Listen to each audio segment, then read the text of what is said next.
Stand by to launch FanStream Sports. 3, 2, 1.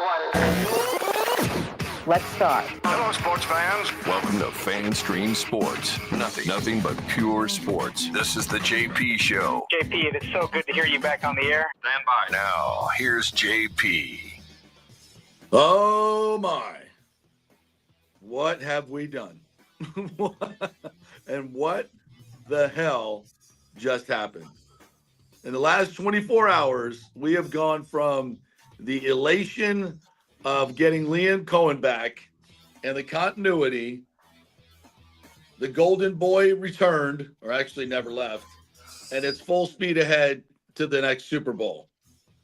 And less than 24 hours later, it's like, this what the hell did he just do to the Bucs organization and the Bucs fans?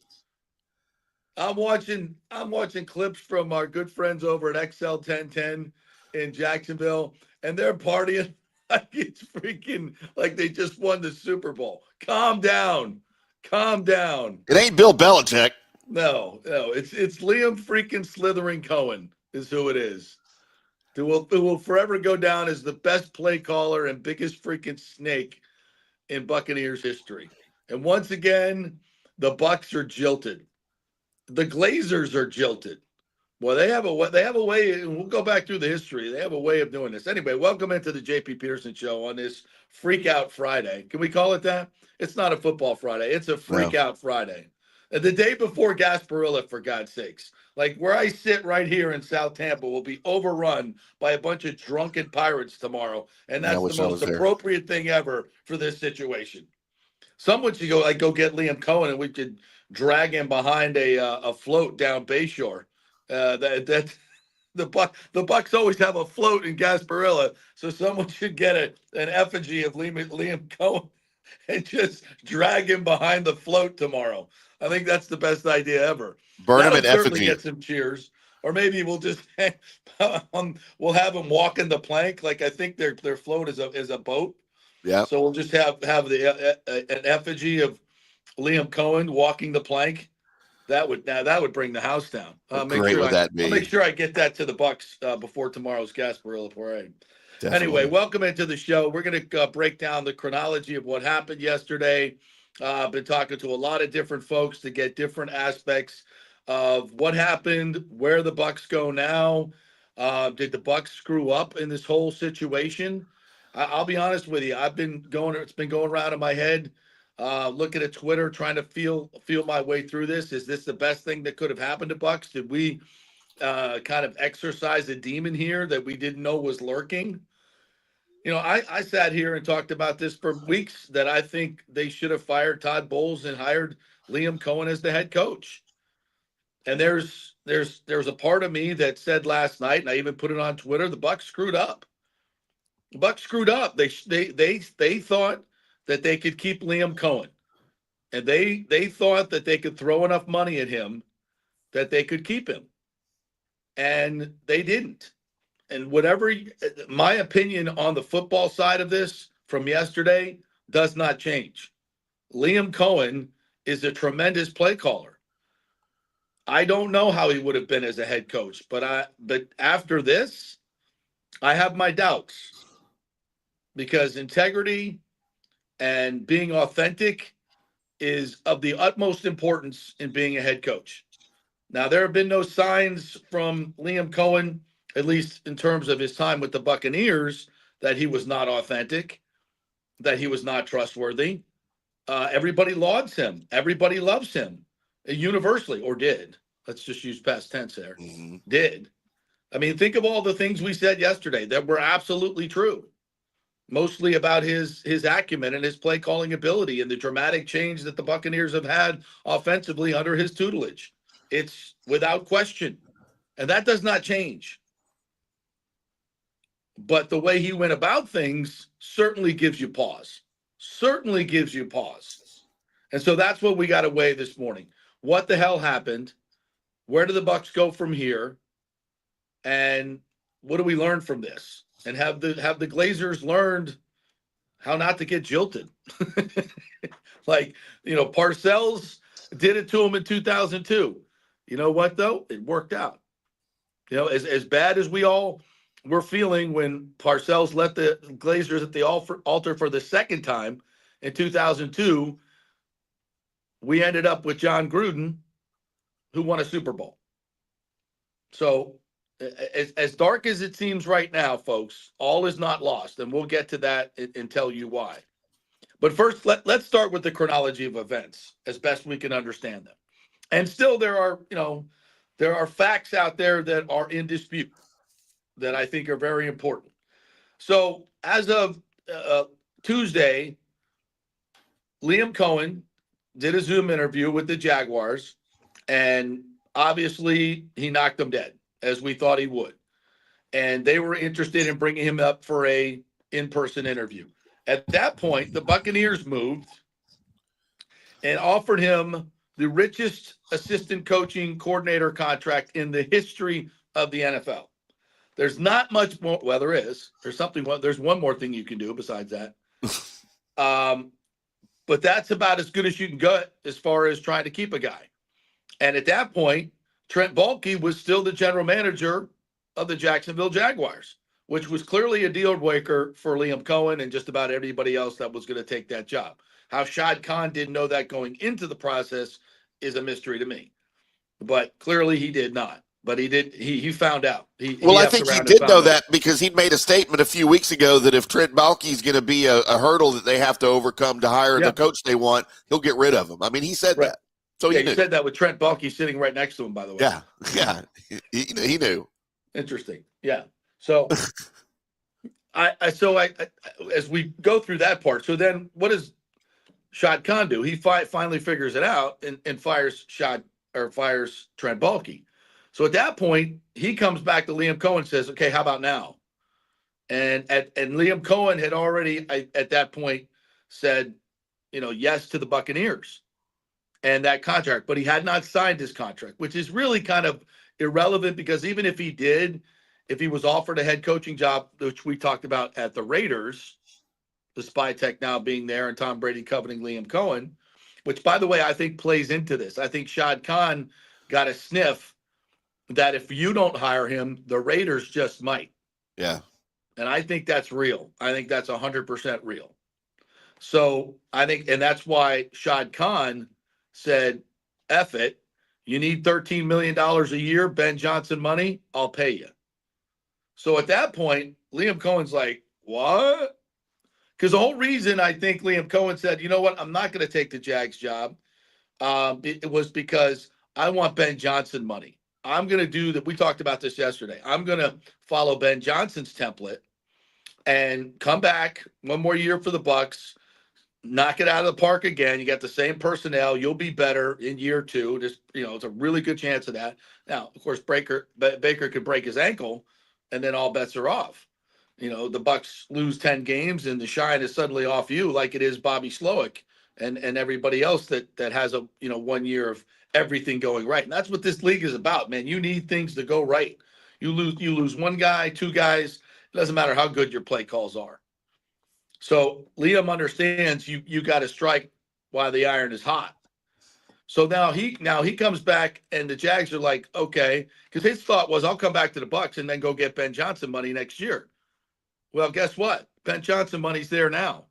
Now Shad Khan said, oh, okay, that's what you want? And I think Shad Khan was kind of painted in a corner. And he's like, okay, I can't F this up this time. I fired my GM. So I got this guy on the line. He's now interested again. And oh shit, here come the Raiders. They're going to look at him too. I got to get it done. I got to get it done. But do you want Ben Johnson money? Sure. I'm a billionaire. I don't give an F. Take it. Come make my team good. So I think there was like another historical move made. I mean, never before have we seen anything like this. And this is, you look at Adam Schefter, Rappaport, they're all writing the same thing this morning. Never seen anything like this. Yeah. Never seen anything like this. This guy's been calling plays for 1 year. Yes, it was a great year, but suddenly he's getting $13 million a year in a 5-year contract. We don't know the exact numbers, but that's been spit about. Holy shiz. Are you kidding me? And if you're Liam Coen, come on, dogs. We ain't turning down that kind of money. I don't have to wait a year and have another good year. It's on the table now. This is generational money. I got 3 generations I'm taking care of with this deal. I mean, how do you say no to that? You don't. You don't. But in the meantime, we got the sick kid problem. We have reports that he caught after ghosting the Bucs and not picking up the phone for the whole day, which I think is wrong. I mean, obviously he should have been up front with the Buccaneers, and he was not. That was a mistake. That's the part that hurts the most, I think. Yeah. Just freaking be honest. Because what do the Bucs? Here's the other question: what do the Bucs do? Did they have an opportunity to say, hey, listen, we'll make you the head coach? And at that point, did they even want to? After being ghosted for 24 hours or 18 hours, whatever it is. And I do think the details are important here. Now, here's another sidebar. His wife, Liam Coen's wife, comes out on Twitter and says, hey, keep my kid's name out your mouth. And yes, we were at the hospital. My child has an autoimmune disease, and we've been at the hospital. Okay, and then the replies to that from Buccaneer fans, frankly, were a little bit disappointing. That was, come on, we're better than that. Just don't come. I don't know. And you're saying, well, and I said, well, was Liam in the hospital in the morning and to the afternoon and then flew to Jacksonville? The reporting on this is a little sketchy. And so it could both things be true. Because I think the reason Buck fans are so pissed off is because he ghosted the team and they feel that he lied about a sick kid. He may not have lied about a sick kid. I don't know that. I don't know if it's a cover story. I mean, for your wife to come out and do that, it's pretty easily checked, I think, right? Yeah, you can confirm or dispute that pretty easily. But look, if that's the case, if that was just smoke, I can't even comprehend like how low life that is to use that. Yeah. Like, oh my gosh. And I'm not saying it is, but if that's the case, well, that's why I want to make sure, I'd really like to have a definitive word on that, because I think that's the biggest reason people are upset, and rightfully so, if that's true. So anyway, so we got that going on as well.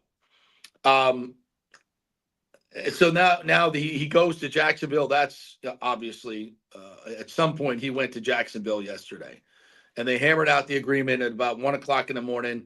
They announced that he's going to be the next Jags head coach. We don't know how many staff members he's going to take in. Hopefully it's not Kevin Carberry, the offensive line coach. I think the Bucs would really, really want to keep him because of the massive improvement in the run game, which I think a lot goes to Carberry and his schemes. Jake Peets is another guy as an offensive coordinator. We'll get into this a little bit later on that might be in play, or he might be going to Jacksonville as well. So there's a lot in play right now. And so that's the timeline. And the Bucs are pissed. There's no, the people I talk to over there, they are absolutely pissed. And I don't know if they're pissed because of the way it was. Well, they are pissed the way it was handled.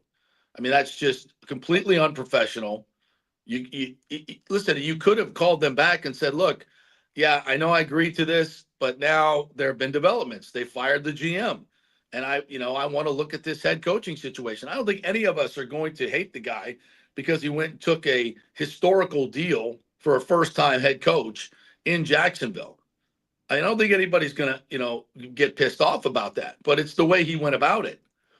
But does that affect what the end result is? The end result is, if you're a Buccaneer fan, you're sitting here with Todd Bowles as your head coach instead of Liam Coen. And from a football standpoint, I think that's a loss.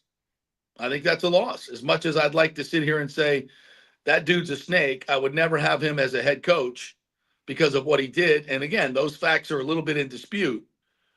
From a football sense, as of yesterday, I can't sit here and say, oh, well, wait, all this is going to end up for the good. We don't know that. We don't know that. I think we still have a head coach that is not aggressive enough, is not a very good defensive coordinator anymore, is not a uber motivational guy, has real issues in game management. And now we don't have a play caller who was genius and took our offense from 32nd in running and rushing the football to third in the league. It took us from 21st in scoring to fourth, 30 points a game, 29.5. I mean, that's a huge loss. And the fact now that you have to bring in another guy with a new offense or a new play calling style, whatever it is, it's not perfecting. It's learning. Again, you're going back to learning the fourth OC in 4 years for the Buccaneers. And yes, Canales was good, but he wasn't great. So you hired one guy that was pretty good. You hired another guy that was really, really good. Are you going to find another one? We'll see. Is it an attractive job? Absolutely. You should get the best talent of the best talent available. But the best talent and the best talent play callers are already employed by other teams. 32. Well, it's also an appealing job for an aspiring OC who might want to be a head coach, because you know that Todd Bowles is going to be on a short leash, and your name's probably going to come up if something happens, right? Even do a great job, yeah. You do a great job, yeah, absolutely. Do a great job, and we'll see what happens. But it's a very attractive job. But again, the best play callers are already employed in the NFL, and one of them is Liam Coen, and he's not on your team anymore. So can you make the argument that the Buccaneers shouldn't have waited? They shouldn't have waited. They should have just pulled the trigger at the end of the season, fired Todd Bowles, and elevated Liam Coen. And then none of you would be saying, oh, but he lied about his kid, which you don't know yet anyway, fully, if it was a complete lie. Look, I don't like the way Liam Coen went about that. That's just wrong. And it does display character flaws, no question about it, that may be exposed as a head coach. No question about it. But I also sit here and say, had the Glazers been a little bit more decisive, which is why I think they're so pissed today, and why Jason Light and everybody is so pissed, that they would have Liam Coen as their head coach and not Todd Bowles. And I would have and I know you guys are all pissed at Liam Coen the way he handled this, but you can't tell me yesterday you were all for Liam Coen being the head coach, and today you're not, from a football sense. Yeah. And again, a lot of these facts are in dispute. Nobody can dispute the fact the guy went and took a job at $13 million a year. He upgraded. How can you be mad at him for that? You're mad at him because of the way he went about it, which I understand was wrong. I think two things can be true here. The way he went about it was absolutely unprofessional and very duplicitous. But I can also say, if I'm the owner of the Buccaneers today, I feel like our team is not as good as it should be. Our future is not as good as it should be, because the future for me was Liam Coen calling plays for this offense.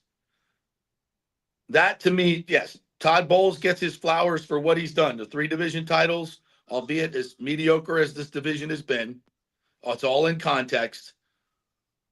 They play hard for him down the stretch, but he's also the one that is the author of the midseason swoons. You got to own both of them. Yep. Is this team underperforming? Is this roster underperforming? Should we be better than losing 3 home games and winning 1 to a spiraling Eagles team in the playoffs and not being able to do better than that? If you have the 4th best offense in the league, should you be bowing out at home in the first round of the playoffs? My answer is no. I think this roster is better than that. And when I think your roster is better than what the performance is, that's a coaching issue. That's a coaching issue. And I can tell you right now that there have been many times where the Glazers have been very close to saying, okay, that's enough. And I think watching the Panthers almost beat them a couple of years ago in the season finale, which would have knocked them out of the playoffs, is one of them. Had they lost and not been in the playoffs this year, Todd Bowles would have been fired. No question about it in my mind. So we're that close, and now we're going to be moving forward with Todd Bowles as the head coach and no Liam Coen, and in the search for an offensive coordinator. So now, before I get to what's next and where the Bucs go, I want to hear from you, Tim, as far as what you saw just go down. What is your take on all this? So shock number one. After you and I have been talking for months now, he ain't effing leaving. He ain't effing leaving. Guess what, folks? He's effing leaving. He's effing I was leaving. wrong. I was Now, wrong. you based that statement on what you know about the Glazers, what you know about the Bucs, what you know about the franchise, and you're really unfamiliar with Liam Coen, other than the year that he's man. Yes, other than the year that he's been there. So maybe there are parameters in place here that make your statement, maybe you were unqualified to make that statement based on what you don't know about Liam Coen as a man, that maybe none of us knew about Liam Coen as a man. Mm-hmm. So then the initial thing now goes to after it happens, who's to blame, right? Which is kind of what we've been talking about. You in your mind, you thought and you think the Glazers would do and did do everything in their power to keep him in Tampa, other than naming him the head coach. That's right. So my brain goes to now, well, they had the discussion to make him one of the highest paid OCs in the league. Coen agreed in history. Coen agreed to that. He said, you know what? That's great. Let's do it. Well, now they're going to stop. They're not going to keep offering him more things, right? Because now they've got an agreement. The fact that Liam Coen now was having private conversations with Shad Khan because Trent Baalke was the reason he didn't want the job, which is weird to me. That's not that Trent Baalke's great, but for a guy that wants a first-time head coaching position, for the GM to be the reason you don't want to go, to me that's sketchy, first of all. I understand it, but if it's a seasoned head coach, right, I don't want to work for that GM. I have experience working with GMs. Liam Coen doesn't know any of that. That's, to me, number one, that's sketchy. Number two, when the Jaguars, when Shad Khan, make no mistake, it was Shad Khan contacting him directly. Mm-hmm. Text, phone, whatever, to say, Baalke's gone. I know that was a hurdle for you. Let's talk. If Liam Coen was interested in the job, and he clearly was, you know what? I've made an agreement already with my team, with the Bucs. I've said I'm staying. So, yes, I'm interested. I have to let them know. I've got to tell them that circumstances have changed. Absolutely. And I'm back in the running, and I'm interested. He didn't do that. No, he immediately contacted the Bucs and said, "Yep, hey, I'm having second thoughts. Yeah, I'm in contact with Khan. They fired Baalke. Parameters over there, circumstances have changed. I'm now interested in that job. And I know we don't have an assigned contract, but we have a handshake agreement. I'm trying to be open with you guys. This is where I'm at.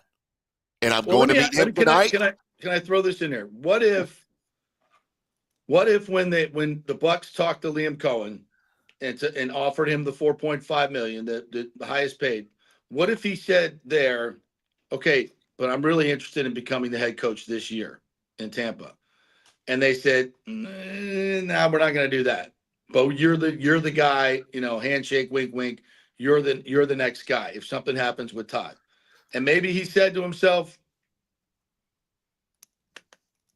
that's disappointing. But and if that's the case, he probably shouldn't have agreed to it. But he did agree to it, and that's a problem. So, all right, continue. Yeah. No. So just the lack of transparency. Right. The fact that the hospital story aside, whatever. That, to me, that's almost even irrelevant in this whole situation. The fact that he didn't just immediately go to the Bucs or call Jason Light or whoever and say, look, they fired Baalke in Jacksonville. I'm interested in the job again. I'm going to meet with them tonight. I'll keep you guys in the loop. Yeah. That's all you got to do. They're going to come back. I think that's what he thought he did when he contacted Todd Bowles at 6:00. Yeah. He's the wrong person to contact. Right. That's the other thing. Why are we not talking to Jason Light? Yeah. Like that's weird too. So look, and Liam Coen kind of has a history of this. Yeah, let's highlight this. You called him a job hopper, Mm-hmm. and that's what he is. Look, he was with the Rams. His first pro job comes to the Rams right out of Maine as the OC at Maine. He's there for 2 years as an assistant wide receivers coach. 2018, 2019. He gets elevated to the assistant quarterbacks coach in 2020. All right, COVID year. He gets an opportunity at Kentucky to be the offensive coordinator and quarterbacks coach. So, of course, you're going to take that. That's an upgrade. Although it's college, it's an upgrade in position. Awesome. He leaves Kentucky after 1 season. Goes to the Rams as the offensive coordinator. He's the OC. That's when he was with Baker and all that stuff and blah, blah, blah. Well, he gets tired of the Rams. After 1 season, he jumps to Kentucky as the offensive coordinator and quarterbacks coach. Back to Kentucky for the same exact title and responsibilities that you had 2 years ago before you left to go to the Rams. Yeah, that was a little weird. 1 season at Kentucky. Well, I mean, I guess he wanted to call plays. He wasn't doing that with the Rams. He wanted to call plays, exactly, right? So, exactly. Yeah. So he goes to Kentucky. 1 year, the Bucs offer him. He comes to the Bucs for 1 year. You have a great season as an offensive coordinator and a play caller in the NFL, and now Jacksonville wants you as a head coach, as a very highly paid head coach. So while I get why he may have left each stop, that doesn't change the fact that you keep leaving after 1 year. You're not really giving anything a chance. Well, it also tells me he's highly ambitious and he's highly in demand. That everywhere he goes, people go, and he interviews, people go, wow, shit, this guy's really good. This guy's really impressive. You know who that reminds me of? Sean McVay, who obviously is his mentor. You know, every time anybody ever talked to him and he starts recalling, oh, yeah, 3 years ago on 3rd and 7 against a double A gap blitz, I called this. And you go back and check and like, damn, but he wasn't right. It makes you wonder if he maybe texted or called Sean about any of this. Like, hey, I'm sure he did. Listen, there's no question the guy is a savant. He's really good at his job. Now, I think he's probably biting off more than he can chew in Jacksonville, but it is an NFL job. He's going to be able to, I guess, handpick his general manager. And then, they've got some assets there. Obviously, Trevor Lawrence, and you got something to work with. You got Brian Thomas Jr. There's the pieces there. So for everybody in Buccaneer land to just say, "Oh, he's gonna be shit in Jacksonville. It's gonna be awful." Well, I'd say just wait a minute. Let's wait and see. I bet you he wins more than 4 games next year. Well, I mean, look at the division you're going to be in, right? I mean, other than the Texans, that's your competition. But from a conference standpoint. Now you've got to go through Buffalo, Kansas City, Baltimore. Right. Listen, if they win a division title in Jacksonville, they'll freaking be giddy, and they should be throwing boat parades for that. So yeah, so we'll see what happens. But and I'd love to hear you guys comment on this. Where are you on this? Because listen, I'm not going to back down and start reliving history here because. Of the way he handled this, because I think he's a snake. I would like to hear, exactly what went down and how it went down, because let's just remember now we're hearing from the Buccaneers side, and the Buccaneers are pissed, as rightfully they should. But I think part of the reason they're pissed is because Liam Coen's gone. They may not like him right now, but you know why they really don't like him? Because he's freaking good at his job. And I think there's probably some remorse within the building that moving forward, Todd Bowles is their head coach and not Liam Coen. And if all you people out there, many of you, like me, have said, I'd rather have Liam Coen as the head coach than Todd Bowles. And from a football standpoint, I can't sit here and say that's changed. I can sit here and get up on my high horse and lie about what the duplicitous snake he is, or say that. Because if that's the way it went down, then he is. And he didn't handle it correctly. But, okay, so what? I'm still sitting here with what I think is a pretty average head coach, and a not-so-average play caller has moved on. Is that a good thing for the Buccaneers here today? I don't think so. I don't think so. All those things that we said were going to be positives moving forward with Liam Coen and the continuity and his brilliance are no longer part of your organization. And that sucks. That sucks. And I think that's why the Bucs are really, really pissed. And I'm just asking the question, did the Bucs play this the wrong way?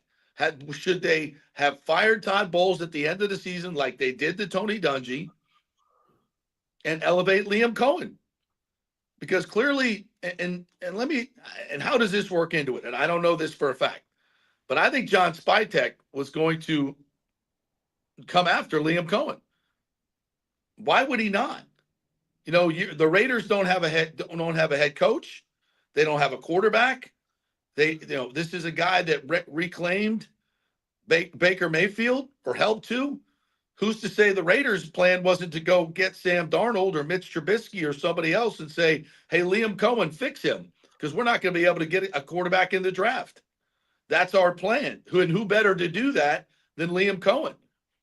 Yeah. So if we're sitting here saying, okay, we lost the guy that the Jags wanted and wanted so much, they're paying him $13 million a year, and the Raiders wanted badly, and we lost him. We could have made him our head coach, right?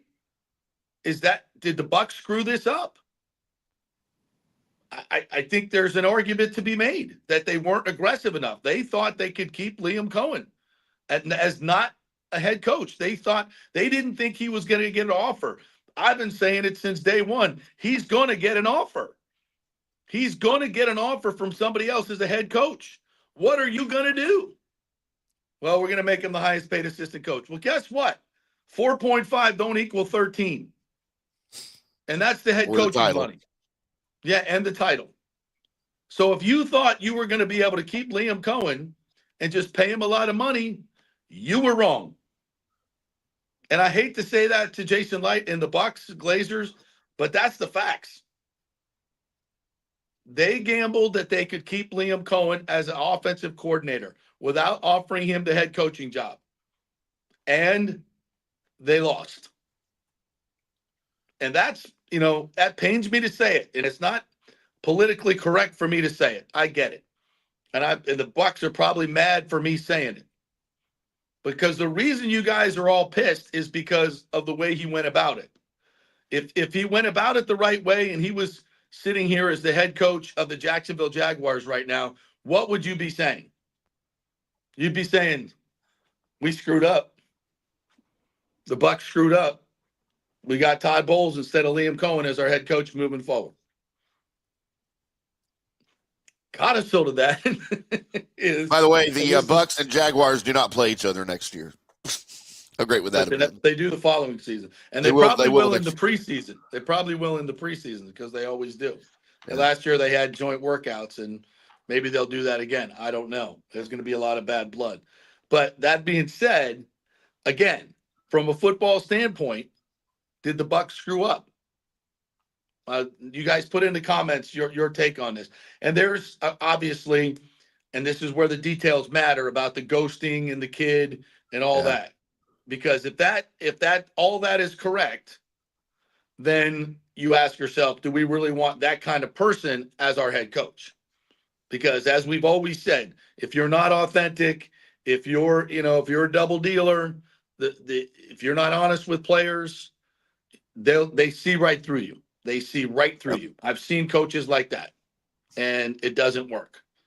So did he reveal a piece of his character here that we go, glad we didn't make him the head coach? So the details matter. Again, if he did it the right way and he was sitting there as the Jags head coach today, would you be pissed at the Buccaneers?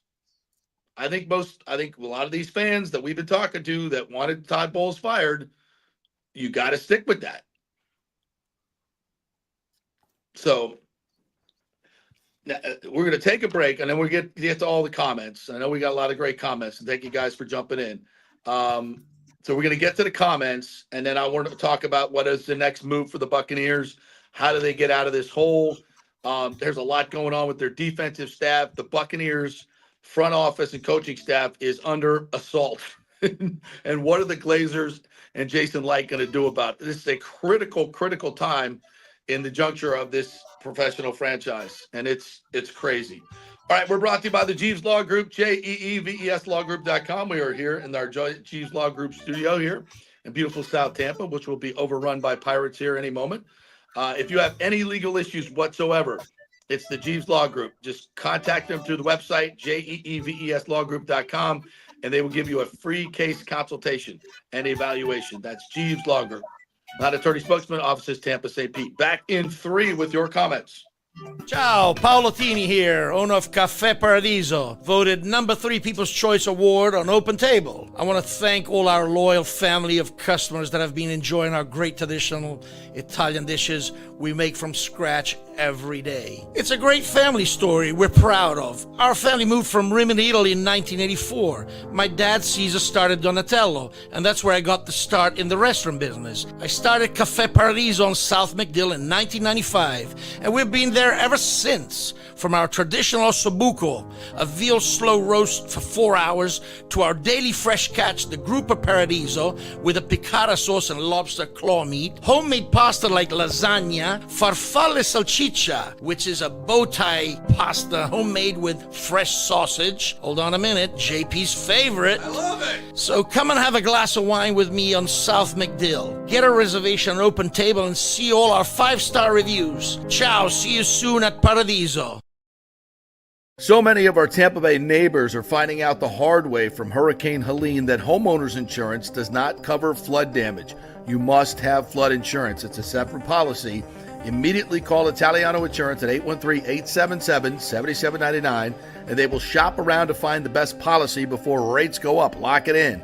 Over 60% are underinsured in Florida, or you're not getting your discounts that you're entitled to. So do an insurance checkup at Italiano, and they could save you thousands of dollars. Italiano will make sure you're with a highly rated insurer, so there are no surprises in your time of need. Our hearts go out to all our neighbors devastated by Helene. These are the times we're proud to protect all the pieces of your life. Italiano Insurance, 813-877-7799. Old Hurricane Helene put a hurting on Tampa Bay, and for many of you, the rebuild will be a long process. You must beware of unscrupulous contractors offering up quick fixes for incredible prices. It's a scam. So go with long-standing, reputable companies like Third Generation Plumbing and AC. My friend John Rodriguez has been serving Tampa Bay since 1995 with hundreds of 5-star reviews. If you need a new AC system or any home repairs from Helene, they will work with insurance companies to get you taken care of quickly, expertly installed, of course, and a 1-year maintenance plan and 10-year warranty included on all AC units. 0% financing for 60 months. Contact them at thirdgenerationplumbing.com or 813-961-8024. That's 813-961-8024, thirdgenerationplumbing.com. Let's go! Right now, back to the show on FanStream Sports. All right, welcome back to the JP Peterson Show here on this Freak Out Friday. And I've been perusing the comments, Tammy, and people are freaking out. There's no question about it. Oh, we knew that would happen. We could do without the vitriol, though. Let's calm down, people. It's. Hey, by the way, we have another head coaching hire confirmed in the NFL. What do we got? Pete Carroll to the Raiders. Pete Carroll to the Raiders. There you go, John Spytek. Interesting. 3-year deal. To the Raiders. Pete Carroll and John Spytek and Tom Brady. Moving things Interesting, forward. huh? Very. I might have to be a Raiders fan now. Yeah, very interesting. I mean, Pete Carroll, 73? Yep. Culture builder. Gum chewer. Yeah, that's interesting. That's very interesting. So where does he go for his quarterback, you think? Oh, they'll go. You know what? You know who's a free agent?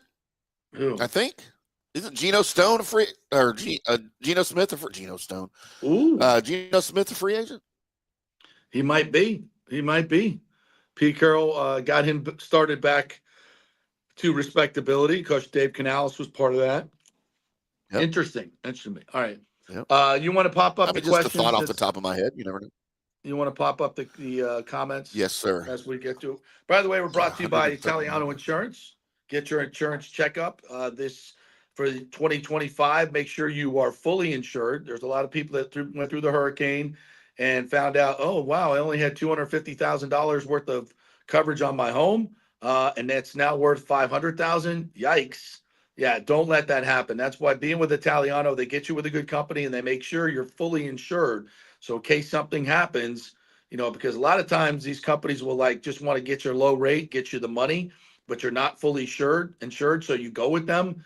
That doesn't do you any good in the time of crisis, obviously. That's why you need Italiano, 813-877-7799. All right, let's get it going. What are the fans JP, saying? we had comments 30 minutes before we even came on the air. People were dying to talk about this. Martin Rudolph, from hero to persona non grata in record time, could have just been honest about it. Liam, hope these burnt bridges won't hurt you in the future. And what I don't get is why he thought he needed to do it in the first place. Why lie to Light and even Baker? Those are both guys you can be completely honest with. Yeah, it just doesn't make sense. It doesn't make sense in a lot of ways. And that's why, we're still pretty fresh in this process. I'll be very interested to hear what Liam Coen has to say as to the way he handled this when he gets to the podium in Jacksonville, which I'm guessing will be sometime today. Yeah. So, and there, yesterday it seemed like when he didn't take the job, the Jacksonville Jaguar fans were like, oh, great. I don't know who the hell Liam Coen is anyway. Let's move on to someone who's got some chops. And then this morning, of course, they're all celebrating and confetti's going everywhere. So, yeah interesting. Bucks basement, as far as I'm concerned, the Jags can have him. He's a snake in a slime ball. JP, you say all the time, leader of men. This is not a leader of men. He has zero integrity. Also, good luck in the AFC, Coen, on a team that has nowhere near the amount of talent Bucks had on offense, with an overrated Daniel Jones 2.0 in the same conference as Mahomes, Allen, Burrow, and Jackson. I will make the argument, Bucks basement, that Daniel Jones is probably better than Trevor Lawrence. Whoa. His money is on the snake. He will not be in the NFL in 3 years after failing with his $13 million deal contract to deliver Super Bowl to the poverty Jaguars. Well, I think the chances are, obviously, he's not going to win a Super Bowl in Jacksonville. I mean, he can win some games and have a good offense, but the money says he's not winning a Super Bowl in Jacksonville. But whatever, he's got generational money for the rest of his life. And here's the weird thing, though, Tim, is that everybody, to a man, and myself included, who has been around Liam Coen for the last year, and I'm talking about Baker and Wirfs and everybody, they had nothing but great things to say about him. Did they not see this coming? Did they not see this part of him?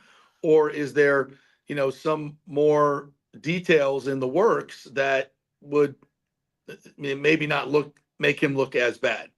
Because I think it was very interesting that the Bucs wanted to get that story out there as soon as possible. Yeah. That he was ghosting them, because I think what they feel like is, we would have sweetened the pot. We would have finally given him the head coaching job if that's what he wanted. And I feel like they couldn't reach, and they couldn't get to him, and that's why they're pissed. So if that's the case, now guys, hear me out. I'm not saying the guy's not a snake, because we don't, at this point it sure looks like it, right? But my point is, let's let all the details come out. And if let me just put this to you guys. If the Bucs strategy was to, okay, if he does get offered the job, then we're going to offer him the head coaching job here. If that was their strategy, then they screwed up. They should have done it right from the beginning and not even let it get to this point. Fair? Buckin says, biggest snake in Tampa history now. Welcome to the show, Buckin. Yeah, and listen, if those details are right, and I think there's some devil in the details here, then does that change your mind about Liam Coen? Because I think what really strikes people the worst is if he lied about the sick kid thing. If he lied about the sick kid thing, that's next level. Then that's next level slime. I mean, But the question is, was he at the hospital most of the day and then leave for Jacksonville? And that's when he texted Todd Bowles. Could that be true? I don't know. So some of my sources say that's not true, that this whole thing, the hospital thing is all cover. And if that's true, then yeah, he's a snake. He's a snake. No doubt about it. And if that's true, yeah, you wouldn't want him as your head coach. So was the hospital thing supposedly the reason why he couldn't message the Bucs back? I guess, but don't they have phones in hospitals? So okay, but on that note, then, so the health of your kid and whatever you were doing was serious enough that you can't message the Bucs back or communicate with your current employer, right? But it wasn't so serious that you couldn't hop on a plane and go to Jacksonville. Jump on a plane to go interview for another job. Yeah. So that doesn't even make sense. There could have been some, resolution at the hospital. Again, these details matter. I mean, what if the kid's really sick in the morning, like he's near death, or it's serious, and they take him to the hospital? I don't know what disease he has. If he's got respiratory issues and it's really, really serious, then okay, then you're not getting on your phone and calling the Bucs. Right. And then, okay, so then there's some resolution in the afternoon. Your kid is better. He's breathing now or whatever. And it's like the doctor said, yeah, he's fine. He's stable. He's good. Hey, honey, should I go do this? I mean, this is generational wealth. Yeah, we got it here. Go do your thing. See what's up. I mean, are we going to get mad at him for that? I know everybody's apoplectic about this right now because everybody feels like they know the whole story. And what do we always find out about these things? Oh, there's other sides to the story, right? So I'm just trying to be as open-minded as I can right now. And it sure seems like this was a really, really bad move by him. Right. It sure seems that way. You don't want him as your head coach. You're absolutely right, Bucs Basement. We'll get the whole story at some point, but right now, from what we know, it sure does point to Liam being a snake. Yes, absolutely, 100%. Kenneth McClary, the acronym POS has been changed to POC. Martin says, what gets me is that he told Baker he's staying, according to Scott Reynolds, I'm guessing is who he's referring to. The guy that got screwed over for years, including by his own family, you had no reason to lie to him. Yeah, he's had it all, right, Baker? Yeah. Well, did he, so now we're saying when he had a change of heart after Balky gets fired, he should have called up everybody and said, hey, Baker, hey, Tristan, hey, I'm like, I don't want to be in the position of defending him, but I'm just like, I'm just asking questions here. And so, yeah, it looks terrible. It absolutely looks horrible if all these things are true. But again, from a football sense, the Bucs lose here. The Bucs lose. And that's what's got me pissed off. Hey, you know what, JP? Maybe we'll go find someone better. Right. Yeah. Never know. Let's keep a chin up there. Absolutely. Nathan Elliott says Bill Parcells got the Buccaneers on 2 occasions. Yep. Yes, he did. 91 and 2002. Yes. Rick, I guess he's friggin' leaving. I said that. I guess he's friggin' leaving. Baker, the head coach. I was wrong. I thought the Bucs would have more buttoned up than this. I thought they were better than this. My bad. Danny's jumping on the bandwagon too. I guess he showed us he was effing leaving. Yes, he did. Yes. Sergio, good morning to you. What a morning we have. WTF. Yeah, no question. Absolutely. Rick says, what a kick in the stick this morning, especially this cold out. Dude, it is 27 degrees at my house right now. And I got my window cracked over here, by the way. Maybe that's why I'm sniffling. It's 36 here, I believe. Tim Hayes, you can't make this shit up. No, you definitely can't. You cannot. Bucks raise bolts, Liam walk plank. I'm telling you, they gotta get their guy, because I'm not mistaken. The Bucs have this really beautiful float that they use for Gasparilla and other events, and it's like a pirate ship. So now all you gotta do is get a 2x4 or whatever, 2x8, and just nail it in, and have an effigy of Liam Coen with his sweater vest The only problem with that was people would be throwing shit at the Oh my float. gosh. Like Lord knows what they would be throwing, right? But God, that would be funny. Like, please do that, somebody. Michael LaRue says Sean Conn 1, Glazers 0. The Bucs want to call out Coen for lying and not keeping his word. They're not wrong, but it doesn't change the fact that the Bucs got worse yesterday. So Michael, JP and I talked about this. This is my point, and it's going to be a very unpopular. I know a lot of you are going to, oh, he's a snake. JP, you're an idiot. What are you even talking about? What's good thing he's gone? Is it? Is it? I'm just trying to be honest. But trust me, it's easy to come on the radio and rant and rave about what a scumbag this guy is and give you guys all the red meat that you want. We can all pile on what a jackass slime ball. We don't need him anyway. All right?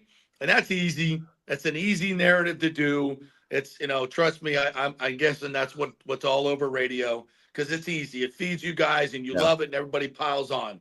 Okay? I'm going to take it a little bit next level.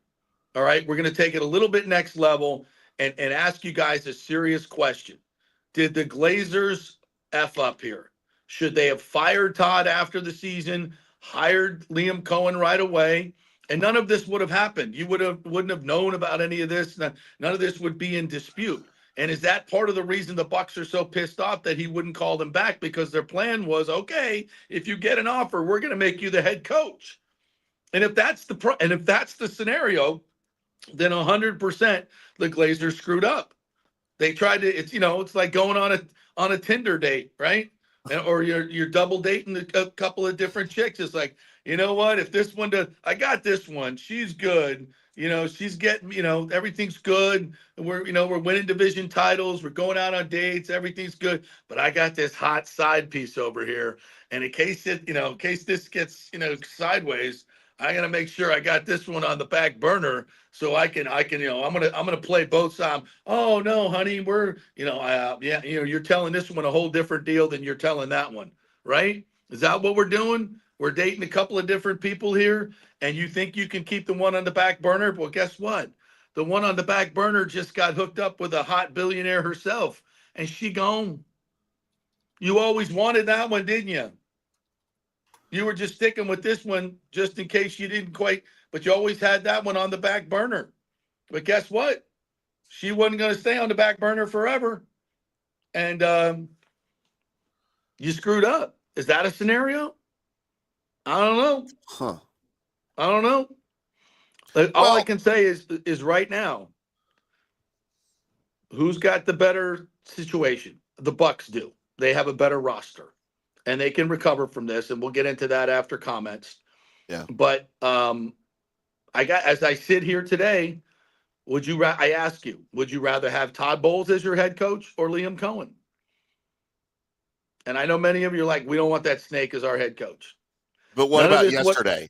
Yeah. What would you have thought yesterday? What would you have thought yesterday? What would you have thought if the Blazers were a little bit more aggressive and did this right after the season? And there was none of this shenanigans. They tried to, have their cake and eat it too. I don't know. I think that's a legitimate question to be asked. Hernando says, JP, admit Liam Coen makes Stu look like a saint. I don't know about that. The happiest guy in Tampa Bay in the sports world today is Stu Sternberg because he's no longer villain number one. Thanks, Liam. Appreciate it. Wow. Yeah. Number one most wanted Bucks list. Basement. I'm going to laugh because Coen got news for you. The Jaguars have a trash O-line. They don't have Bucky Irving, has one wide receiver while we have three. We have a quarterback that has actual balls, unlike Trevor Lawrence. I'm not sure Trevor Lawrence has a penis. I'm going to be real honest with you. I'm not sure with that hair. We don't know. I've never seen it, so we don't know. That's the kind of analysis you're not going to get on every show for a good reason. Yeah, probably right. Donald, maybe that should be a question you should ask at the press conference today. Tim Ham, FanStream Sports. I'd just like to know if Trevor Lawrence has a. Does Trevor Lawrence have a penis? Jesus. Donald Podzikowski. I hope I didn't butcher that. I don't speak Polish. Thank God he won't be here next year for our boat parade. Is there going to be He's one? talking about Liam. Is there going to be one? So he's predicting that without Coen, the Bucs win the Super Bowl next year. Hernando, JP. Are we in better position to win the Super Bowl today than we were yesterday? No. Let's wait till May. We'll talk about that after comments here. Hernando, JP, Stu would never do this to Tampa Bay. He's been doing it for 14 years. That's where do you think Liam got the advice? Yeah. Todd's defense can't stop anyone, even middle-aged white guy. Good riddance, Liam Sternberg. Wow. Richard Bolt, welcome to the show. Liam going to work for a terrible owner. Hey, this Tony should have Liam show up on AEW and cut a heel promo. Oh, wait, Tony not great at running a wrestling company also. So Richard Bolt, so maybe that's why Liam's going to the wrestling show, and he can be the heel over there. Yeah, I guess so. It's an ultimate heel move, right? Yeah. Lonnie says he must have gone to the Stu School of Negotiating. Yeah. I was having a very interesting discussion last night with someone at the bar at Palmacia who is very familiar with Malcolm Glazer, and was talking about how Malcolm used to negotiate and do things. And, the way he went and got John Gruden, that was a badass move. And a lot of people criticized him for it, for what he overpaid, 2 1s, 2 2s, $8 million for a coach, which I think he did overpay. But when you win the Super Bowl, you didn't overpay. It's worth it. It was as long shot a gamble as you could make, but he felt like he had a team and a roster that just needed a little offensive juice and some juice in general. And he was right. And that was a bold move. And firing Todd Bowles and hiring Liam Coen would have been a very, I don't think as bold a move, but bold to some. And they chose not to do that. So we'll see where it goes from here. It is what it is. It is what it is now. Bucks basement, something I wanted to address here. The fact they're giving Liam Coen all this power is a huge mistake and just shows how desperate the Jaguars are. Coen does not deserve that much power and a Ben Johnson pay. No chance. So look, for like 30 seconds, let's discuss Ben Johnson versus Liam Coen. Because neither one of these guys have proven they can do anything at a head coach level. All right. That's right. Ben Johnson, to me, is taking on a much worse situation than Liam Coen is. I would agree. They're both dysfunctional franchises, but Chicago is on a next level dysfunction, right? And to me, Trevor Lawrence is a better quarterback than Caleb Williams will ever be, in my opinion. And look, Ben Johnson, from everything I've heard, and look, I'm by no means a Chicago or a Detroit insider, but I do know people around those franchises, especially in Detroit. And I don't think anybody in Detroit thinks Ben Johnson's going to be a good head coach. It is his personality. Let's put it this way. He is very Todd Bowles-esque with his personality and demeanor and coaching style. Very, very much going to be like Todd Bowles. And sometimes that doesn't fly in the league. And there's a lot of people around the league that don't think Ben Johnson is made to be a head coach, and that thing may not last. You know what? We don't know about Liam Coen. We think he'll be a good head coach, but we don't know. I don't know. No. And that's all these owners are doing. All these young OCs is just taking a flyer. That's all you're doing is taking a flyer. You don't know. And that's okay. I think what the league has taught us is that from a coaching standpoint, the most important thing is, I still think the most important thing is culture building. I still believe that. But second to that, and a close second, is a great offensive play caller. Because when you have a defensive play caller and a defensive head coach, and you get a good offense, you're going to get your offensive coordinator pilfered or plundered, as we might say on Gasparilla Friday. And you're going to have a revolving door of offensive coordinators, which doesn't lead to continuity, which leads to lack of success, because this is an offensive league, right? So offensive coaches make more sense in that realm. And we're kind of stuck in that right now with Todd Bowles. And as much as, the vitriol that should be directed at Liam Coen, and I fully agree with it based on the facts that we know right now. The bottom line is you still have Todd Bowles as your head coach, and you don't have an offensive coordinator. And I think that's what really has people pissed off more than anything else, if you're honest with yourself. Danny Mercado says, report came out that Coen told the Bucs he wanted to wait to sign his contract with the Bucs. First red flag. If that's the case, that is a red flag. It is a red flag. They should have seen this coming. Yeah. Yeah, that's a red flag. And the fact that the Bucs have been jilted before by Chip Kelly and the two Parcells, like they should have learned by now. Until you get that name on the freaking page. And here's the other thing, though. We have to remember, even if he would have signed the deal with the Buccaneers, he still could have gone back to Jacksonville and revisited that.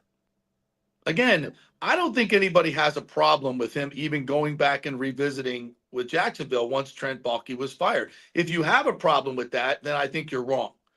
If he said, okay, I'm going to do that, I'm going to be your OC, $4.5 million, we're good. Then Trent Baalke gets fired. That's a major change of situation. Now, at that moment, he probably should have come back to the Bucs and said, hey, I'm going to revisit this. I know I agreed to that, but there's a major change that just happened. And I think if you're the Buccaneers, you got to wear that. You got to wear that. And again, if the Bucs are mad, they only have themselves to blame. They could have fired Todd Bowles and made him the head coach last week. And there wouldn't even be this. Interesting point from Tom Bucks fan. The person who screwed was Robert Saleh. He offered Coen the job without interviewing Saleh, a Rooney Rule violation. Well, you don't have to interview Robert Saleh for the Rooney Rule. You just have to. No, they used Patrick Graham for that. Yeah, no, they interviewed 12 candidates. Yeah, and I'm sure at least 2 of those were, and you don't have to be black. I mean, it's just minority is all it is. But the fact that they flew Saleh in, right? I guess has a lot of people. But they could have been interviewing him for the DC job if he doesn't get any head coaching jobs. Yeah. By the way, he's going to back to San Francisco. That came out this morning. Yeah. All right. So he's back there. All right. Gotcha. Yeah. But yeah. So, Buck, and prayers for the kid, but a single text when you're scheduled to sign the biggest contract of your life is the bare minimum. All right. You know what? Absolutely fair. With that. Absolutely fair. Michael Hall. My twin brother passed away from cancer when I was a kid. I promise you my parents did not ghost their employers during that painful time. Very sorry to hear that, Michael Hall, and you're absolutely right. That's awful, bro. Yeah, that's terrible. Yeah. I'm just going to say this. If I'm in the hospital, and again, we don't know how serious this was with the kid. If I'm in the hospital with my kid and it's serious, I'm not texting my employer. Yeah. That's the last thing on my mind. Now, as soon as you're out of the woods and you're considering going back to Jacksonville on a plane, you better tell your employer, which he did, at least in terms of texting Todd Bowles. Again, I don't want to be defending him because I don't know exactly what the timeline is, but I do think we're going a little bit overboard on all of this, to be quite honest.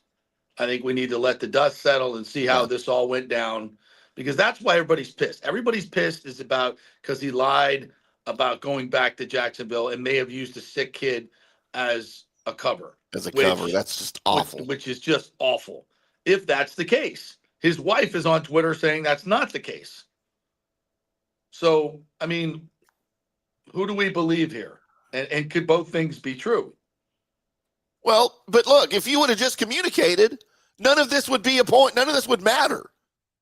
If he'd as soon as he was revisiting the Jacksonville job. If you'd have just texted somebody at the Bucs and said, "Hey, here's the situation, just so you know." Well, he did at 6:00.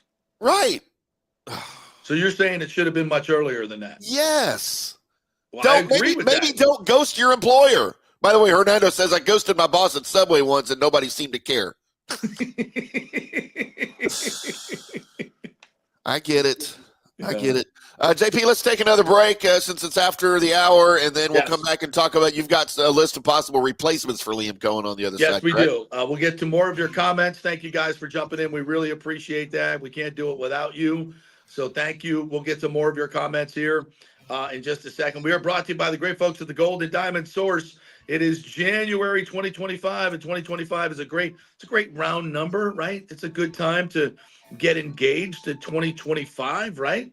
Because you get to the century mark, and that'd be a nice round number. So why not get over to the Gold and Diamond Source? They have the best selection, as you know. They are trusted. I think it's a big deal these days, guys. There's so many fake diamonds out there. You can't tell the difference, but the jewelers certainly can. You could be paying $30,000 for something that's only worth a couple grand. So don't be fooled, right? And make sure it's the cut and the clarity and the color, everything that it says it is. And you do that through a highly reputable jeweler. That is the Gold and Diamond Source. They've been around for 40 years. They do incredible things in the community and have been for a long time. Julie and Steve Weintraub. So go to the place where you get the best price, the best customer service, the best selection. You can custom make anything you want. It's the Gold and Diamond Source. And they got a great new men's department as well. 3800 Omerton Road, always online at thegoldendiamondsource.com. Back in 3.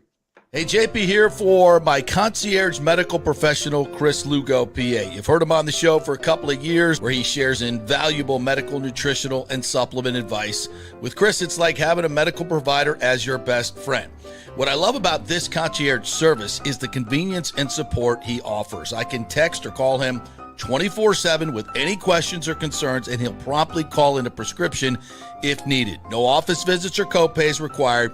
It gives me peace of mind knowing I have someone genuinely invested in my health, not just focused on insurance profits. And the best part, the Bay Area Modern Medical Center's personal concierge service is more affordable than you might think. Don't let insurance companies dictate your health care. Take control of your health and wellness today. Visit BAMMC.com for more information and to schedule your initial free consultation. Empower yourself and take charge of your personal health with BAMMC.com. Hey guys, why not kick off 2025 by popping the question? Yes, and you know where to get that perfect engagement ring. It's the Gold and Diamond Source. The best prices, the best quality, and yes, get her a real diamond. You don't want to go with the fake stuff. And January's birthstone is garnet for all you FSU fans, right? Get 15% off all the unforgettable garnet jewelry at the Gold and Diamond Source. Also, discover Emilique by Emily Johnson Weintraub, a sleek and modern jewelry line that makes everyday gifts extraordinary. And don't forget, you have any unused gold? Turn it into cash or a stunning new piece. With gold prices soaring, there's no better time to trade up. You can do it all at the Gold and Diamond Source, 3800 Omerton Road, always online at thegoldendiamondsource.com. JP here for the Jeeves Law Group and my man Scott Jeeves. If you're going to hire an attorney, do you want some guy looking for a quick settlement and a quick buck, or do you want an attorney with some chops? Scott is a board-certified civil trial lawyer and a certified circuit court mediator. Been practicing in the Tampa Bay area for over 30 years. He is a peer-reviewed AV preeminent-rated civil trial lawyer. They just don't hand out those classifications. He's been the lead class action counsel on many complex consumer protection cases and has handled hundreds of serious personal injury cases. He's dedicated his career to protecting injured victims and is committed to vigorously representing you. We're local, we're trusted, and we get results. Personal injury and personal attention. Call for a free case evaluation. That's 888-9-JEEVES. That's 888-9-JEEVES. The Jeeves Law Group. Let's go. Right now. Back to the show on FanStream Sports. All right, welcome back to the JP Peterson Show as we roll through here on this Freakout Friday. We are brought to you by the great folks at Third Generation Plumbing. If you have any problems at all with your plumbing or AC, new construction projects, anything around the house, Third Generation Plumbing is the folks for you. They have honest techs. They've been in business since 1995. John Rodriguez, personal friend, will make sure everything is right. You just want to make sure you get an honest job for an honest price and it's done the correct way. That's Third Generation Plumbing. That's why they've been in business since 1995. So make sure you just go to their website, thirdgenerationplumbing.com. Google them. Tell them JP sent you, and they'll be out there lickety-split and get the job done in the best way. All right, Timmy, you want to look at some of the Well, just a couple more comments. I was perusing in the break, and Okay. I want you guys to know I'm not defending Liam Coen. That is not what I'm doing here. The way he went about it was wrong, 100%. I'm questioning some of the details until we find out everything. But I also want to, draw again, take it to the next level. Like, did the Glazers go about this the right way? Should they have gone to Liam Coen first and got this done and moved Todd Bowles respectfully upstairs? That was always something I thought was it was a natural thing to do after what we've seen from Todd as a head coach, his record, game management issues, the defense regressing, all of these things. To me, it was a natural progression. They chose not to do it, and it was a choice. I think if given the opportunity to be the head coach here, Liam Coen probably would have taken it, and probably wouldn't have got the money that he got. Yeah. The money. That wouldn't happen. And I think that was a big part of it, to be quite honest. And you have to look at that. But I'm not defending what happened and the way it went about it. I would like to make sure. Look, when I see a mother come out and on Twitter and talk about things, and that's I take a little pause because I want to make sure we got all the stories. So we'll see what Liam says and how it all works out. But you guys may be right in the terms of, if you don't have an authentic head coach, you got nothing. But we never had those question marks until yesterday. Interesting. Oh, yep. Very interesting. All right. So as we look forward, what guys are next on the list for the Buccaneers? Now, I'm going to start in-house. And I think Thad Lewis is a guy that was considered last year as the quarterback coach. He's got 2 years in with Baker Mayfield now. They're very close. I think if you hire Thad, you're not going to change the system. But he's not called plays before. He's a super smart guy, very charismatic, got some OC looks last year. I think he's a great candidate. I do. I really think he's a great candidate. Well, again, I would like to see someone with a little bit more chops in play calling, but you do play the continuity card. Grizzard is another one who's the passing game coordinator that everybody's talking about. Scott Reynolds has mentioned him as well. He's in-house. He's another guy that would be, a part of the continuity card that you would play, but again, has never called plays before in the NFL. Ken Dorsey was just fired by the Browns. Is that a guy that they look at? I will tell you this. Yeah. I will just tell you this based on what I know about Ken Dorsey. He had the offense at Buffalo and could do nothing with that offense. Then Cleveland gave him a shot last season. He had very little to work with in Cleveland, and he once again failed miserably. He got fired after one season. I would just run as far as you possibly can away from Ken Dorsey. I know he's a Florida guy, but Jake Peets is a guy that had been mentioned. He's the Seattle passing game coordinator, very much in the Liam Coen McVay bloodline. I like so, but we're thinking that maybe he may be going to Jacksonville as the OC there. But would you rather go to Jacksonville with Liam Coen or come here and run this job? Yeah, that'll be probably that's more of a personal relationship thing with Liam, I would think. They're probably pretty close, but let's see what the Bucs can do if they really want him. A couple people posted up a couple pictures with Todd Bowles and John Gruden together, both smiling ear to ear. What are we implying? John Gruden is the OC? Is the OC? I'd still rather have him as my head coach in Dallas, but that ain't happening. Okay. All right. Just throwing that out there. Kevin Carberry is your offensive line coach who you don't want to lose. Is he someone that's even interested in calling plays or being a play caller, being an OC? I don't know that.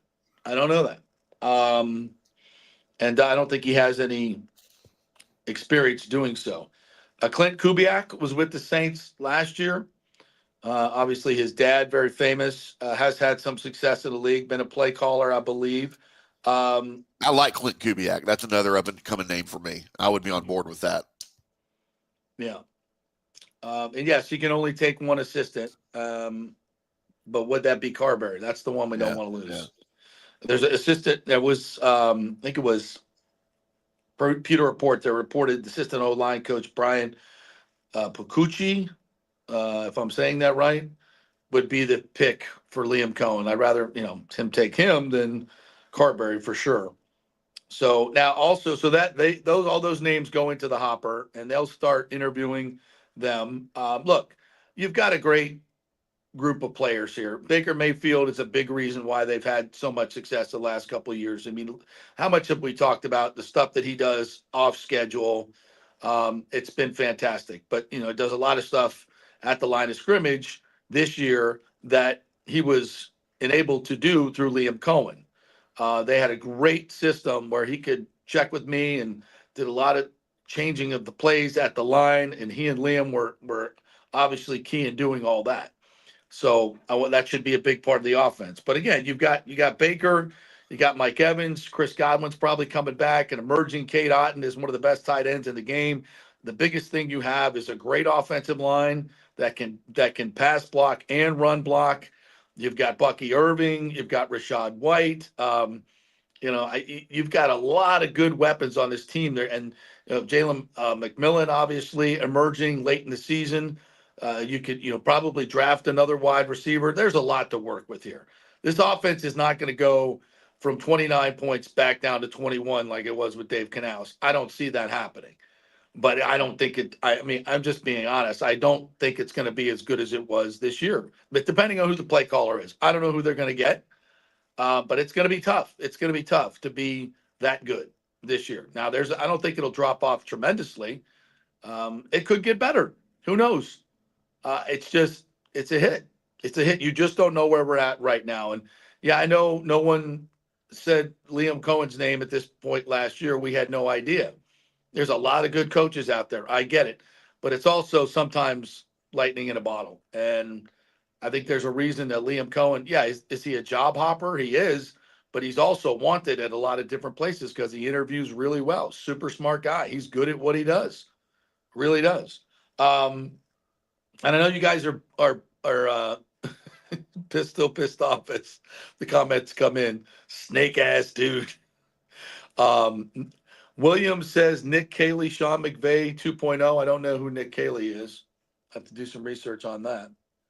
But look, there's obviously an opportunity here for anybody. If you're an up and coming OC, or you've He's the been an pass OC. game coordinator in LA for the Okay, Rams. all right. So another McVay disciple. Yeah, I definitely stick with that tree and hopefully stick with that terminology. I really don't want someone coming in here that's going to change the entire offense and change the terminology, and they got to learn everything on the fly.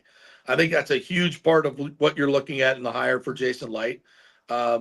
Just kind of keep that continuity going. Thad Lewis would do that. So we'll see. How about Byron Leftwich? As Rick says, plan B, Byron Leftwich. No, thank you. No, thank you. There was another one here that I wanted to put up here. William Martinez, if I'm doing this correctly, says Glazers also dropped the ball. They should have parted way with Bowles as soon as Coen began receiving interview requests for a head coaching job. It should have never gotten to this point to begin with.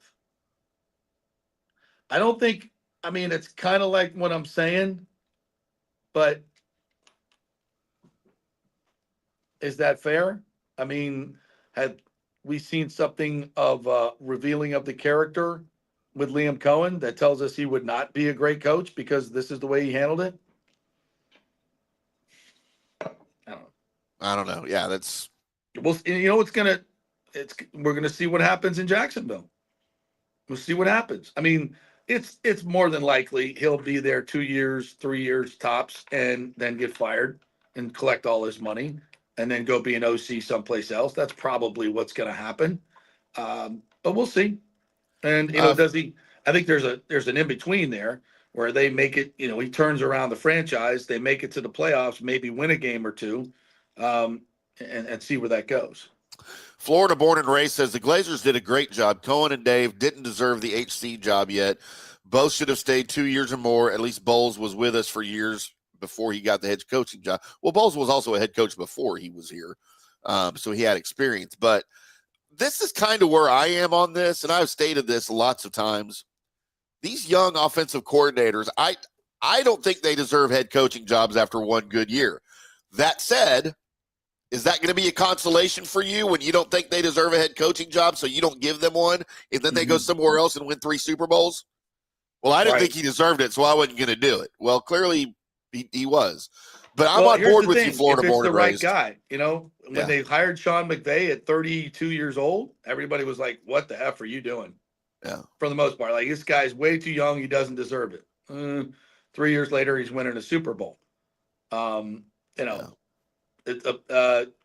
O'Connell in Minnesota. He's got the 3rd ranked winning percentage in 1-score games in 3 years in the history of the NFL. Young, bright mind once again. Matt LaFleur. But I could also go through 10 more OCs, young OCs that didn't get it done. So that failed, exactly. That failed. But there's a lot of there's only one team that wins a Super Bowl every year, So and you judge good seasons by what the expectations are. Did the Bucs have a good season? No. I don't to me, was this season a success? No. Expectations were high. Last year you won a playoff game. To me, progress would have been winning 2. And you lost at home again with the 4th ranked offense in football to a rookie quarterback who since went up and beat Detroit as well, who's pretty damn good. A rookie quarterback you beat in week 1. So there seems to be this thing about the Bucs come out and they play really well in the beginning of the season, then they get worse as the year goes on, and then they get better. I'd like to see a little bit more consistency from a roster like this that I think is really good. But a lot of that is about the head coach, in my opinion. Yeah. What else we got? Any other comments coming in? Oh my gosh, all the comments. Rick, doesn't matter. Where'd you go? Doesn't matter who the head coach will be. Todd's defense will dominate next season. Nobody knows his character because he doesn't stay anywhere long enough. You can only hide so long. What is Todd's defense going to dominate next season, Rick? Is that a joke? I can't tell when Rick is. Well, it's serious. Rick, so of course it's a joke. Yeah, it's Rick. So I think he's joking about that. I think this is kind of satire.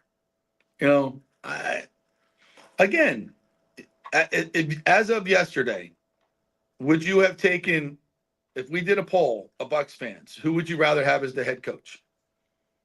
I'm saying it's probably 70%, 75% Liam Coen. And today, because of the narrative, yeah, it's the other way around. Not because of football, but because of the narrative. And I want to make sure that we have all the narrative correctly.